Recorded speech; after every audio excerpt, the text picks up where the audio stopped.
Welcome to சாப்பிட வாங்க. இன்னைக்கு குக்கிங்கில் நம்ம பார்க்க போகிறது ரொம்ப ஈஸியாக சிம்பிளாக பண்ணக்கூடிய ஒரு பொட்டேட்டோ ஃப்ரை. இது ரொம்ப டேஸ்டியாகவும் இருக்கும். குக்கிங்கே தெரியாதவங்க கூட இந்த டிஷ்ஷை ரொம்ப ஈஸியாக பண்ணிட முடியும். வெறும் 10 நிமிஷத்தில் பண்ணிடுற ஒரு ஃப்ரை தான் இது. குழந்தைங்கள்லேருந்து பெரியவங்க வரைக்கும் ரொம்பவே பிடிக்கும். வீடியோ ஸ்கிப் பண்ணாமல் கடைசி வரைக்கும் பாருங்கள். தொடர்ந்து நம்மளோட வீடியோஸ் பார்க்கணுன்னா நம்மளோட சேனல் சப்ஸ்கிரைப் பண்ணுங்கள்.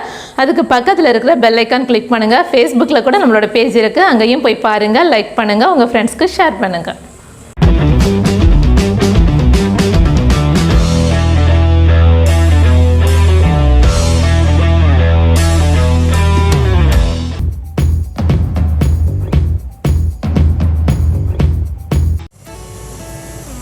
பொட்டேட்டோ ஃப்ரை பண்ணுறதுக்கு இன்றைக்கி 3 பொட்டேட்டோ எடுத்திருக்கேன். கொஞ்சம் பெரிய சைஸாக எடுத்திருக்கேன். உங்களுக்கு எந்த அளவுக்கு தேவையோ அது மாதிரி எடுத்துக்கோங்க. ரொம்ப ஈஸியாக இது பண்ணிட முடியும். இது வந்துட்டு இப்போது கட் பண்ணி எடுத்துக்கலாம். பொட்டேட்டோவை இது மாதிரி கட் பண்ணி எடுத்துக்கோங்க. இது மாதிரி நீளமாக தான் கட் பண்ணணும் அப்படின்லாம் இல்லை. உங்களுக்கு எந்த ஷேப்பில் வேணுமோ அந்த மாதிரி கட் பண்ணிக்கலாம். கொஞ்சம் இது மாதிரி திக்காக கட் பண்ணிக்கோங்க. இப்போது இந்த உருளைக்கிழங்கை நம்ம ஒரு பவுலில் எடுத்துக்கலாம். இப்போது இது கூடவே நாம் 1/2 டீஸ்பூன் உப்பு நீங்கள் பார்த்து போட்டுக்கோங்க. 1/2 டீஸ்பூன், கொஞ்சம் ஜாஸ்தி கூட போட்டுக்கலாம். 1 டேபிள் ஸ்பூன் மிளகாய் பொடி, ஒரு 1/4 டீஸ்பூன் மஞ்சள் பொடி. இவ்வளோ தான் சேர்த்த போகிறோம், வேறு எதுவுமே கிடையாது. காரம் உங்களுக்கு பிடிக்கும் அப்படின்னா இன்னும் கொஞ்சம் ஜாஸ்தியாக கூட மிளகாய் பொடி போட்டுக்கலாம். எல்லாத்தையும் சேர்த்துட்டு நல்லா மிக்ஸ் பண்ணிக்கோங்க. நல்லா மிக்ஸ் பண்ணியாச்சு. இப்போ இதை ஒரு 5 நிமிஷம் அப்படியே வச்சிடலாம்.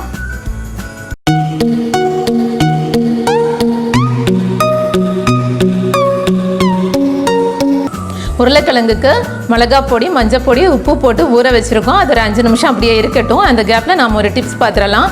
நம்ம வீட்டில் சாம்பார் பண்ணும்போது உப்பு, காரம், புளிப்பு ஏதாச்சும் ஜாஸ்தி ஆகிடுச்சு அப்படின்னா டென்ஷன் ஆக வேண்டாம். ரொம்ப சிம்பிளாக ஒரு சின்ன பீஸ் வெல்லம் எடுத்து அந்த சாம்பாரில் போட்டு மிக்ஸ் பண்ணிட்டா போதும்.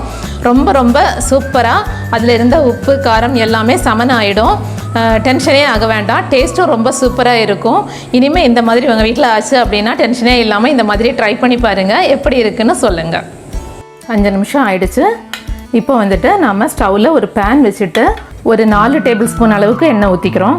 சும்மா ஷாலோ ஃப்ரை பண்ணுற மாதிரி தான் பண்ண போகிறோம். டீப் ஃப்ரை பண்ண போகிறது இல்லை. ஸோ அதனால் ஒரு 4 டேபிள் ஸ்பூன் எண்ணெய் ஊற்றுனீங்கன்னா போதும். இந்த ஆயிலில் இந்த உருளைக்கிழங்கு போட்டுக்கலாம். போட்டுட்டு அப்படியே ஸ்ப்ரெட் பண்ணி விடலாம். மிக்ஸ் பண்ண வேண்டாம். அப்படியே ஸ்ப்ரெட் பண்ணி அந்த பாட்டமில் எல்லாம் இருக்கிற மாதிரி அப்படியே செட் பண்ணி விடலாம். நீங்கள் அதிகமாக உருளைக்கிழங்கு எடுத்துக்கிட்டாலும் சரி, இல்லாட்டினா பேன் சின்னதாக இருந்தாலும் சரி, நீங்கள் ஒரு 2 டைம் 3 டைமாக போட்டு எடுத்துக்குவாங்க. அந்த பேஸில் கரெக்டாக போடுற மாதிரி போட்டு எடுங்க. அப்போ தான் நல்லா டீப் ஃப்ரை ஆகும். 1 நிமிஷம் வரைக்கும் அப்படியே வேக விடுங்க. மீடியம் ஃப்ளேமில் வச்சு வேக விடுங்க.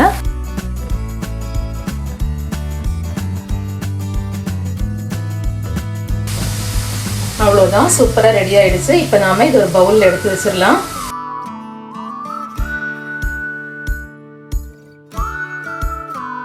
ரொம்பவே சூப்பராக பொட்டேட்டோ ஃப்ரை ரெடி ஆகிடுச்சு. பாருங்கள் எவ்வளோ சூப்பராக இருக்குது. உள்ளே வந்து மாவு மாதிரி இருக்கும், மேலே நல்ல கிறிஸ்பியாக இருக்கும். சாப்பிடும்போது அவ்வளோ டேஸ்ட்டாக இருக்கும். ரொம்ப ஈஸியாக ஒரு 10 நிமிஷத்தில் பண்ணிடுற ஒரு டிஷ் தான் இது. சூப்பராக நம்மளோட பொட்டேட்டோ ஃப்ரை ரெடி ஆகிடுச்சு.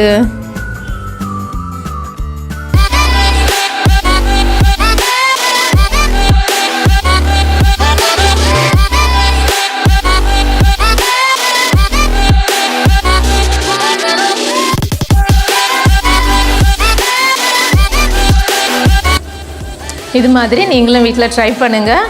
எப்படி இருக்குன்னு கமெண்டில் சொல்லுங்கள். இந்த டிஷ் பிடிச்சிருந்தால் லைக் பண்ணுங்கள், உங்கள் ஃப்ரெண்ட்ஸ்க்கு ஷேர் பண்ணுங்கள். டேஸ்டியாக சாப்பிடுங்க, ஹெல்த்தியாக இருங்க. Thank you so much.